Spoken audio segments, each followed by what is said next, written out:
என்றும் ஆனந்தம் என் இயேசு தருகிறார். என்றும் ஆனந்தம் என் இயேசு தருகிறார்.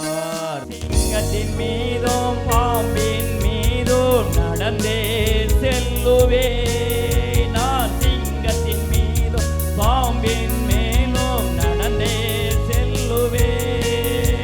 ஆறுது வசனம் ஆவியின் பட்டயம் எனது கேடகம்.